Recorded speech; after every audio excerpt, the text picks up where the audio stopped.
CPM జాతీయ ప్రధాన కార్యదర్శి ఏచూరి సీతారాం తన సీనియర్ అని Hyderabad metro MD NVS Reddy తెలిపారు. జేఎన్యూ ఎస్యూలో 1970లో ఎస్ఎఫ్ఐ కీలక పాత్ర పోషిస్తూనే చదువుల్లో రాణించి ఫస్ట్ వచ్చేవారన్నారు.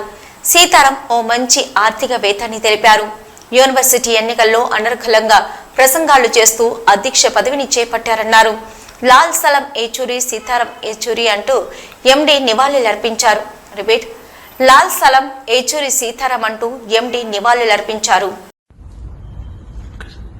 శ్రీ సీతారాం ఏచూరి జేఎన్యూలో నాకు సీనియర్. 1970 దశకం చివరిలో నేను జేఎన్యూలో చదివేటప్పుడు ఆయన మాకు జేఎన్యూఎస్యు అధ్యక్షుడిగా పనిచేసేవారు. ఆయన ఒకవైపు ఎస్ఎఫ్ఐ నాయకుడిగా విప్లవ పోరాటాలు చేస్తూ సిపిఎం రాజకీయాల్లో చురుకుగా పాల్గొన్నప్పటికీ చదువులో కూడా చక్కటి ప్రతిభను కనపరిచి ఆయన క్లాస్లో ఇప్పుడు ఫస్ట్ నిలిచేవారు. ఆయన చక్కటి ఎకానమిస్ట్, మంచి ఆర్థికవేత్త. జేఎన్యూ ఎలక్షన్స్ మిగిలిన యూనివర్సిటీల ఎలక్షన్ల కంటే భిన్నంగా ఉండేవి.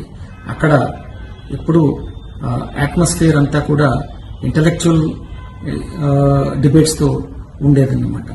రాత్రంతా ఎన్నికలకు ముందు డిబేట్స్ జరిగేవి.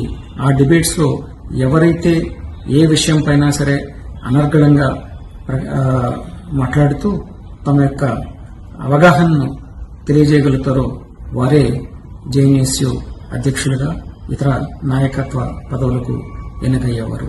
ఈ డిబేట్స్లో సీతారాం ఏచూరి ఎప్పుడూ కూడా అగ్ర స్థానంలో నిలుస్తూ ఆయన ఎన్నికల్లో ప్రెసిడెంట్గా ఎన్నికయ్యేవారు. మేము ఆయనను చాలా ప్రేమతో సీత అని పిలిచేవాళ్ళము.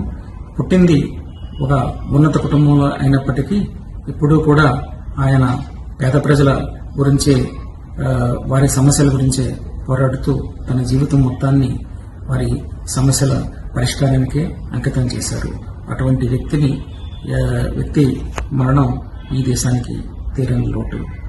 లాల్ సలాం టు హిమ్.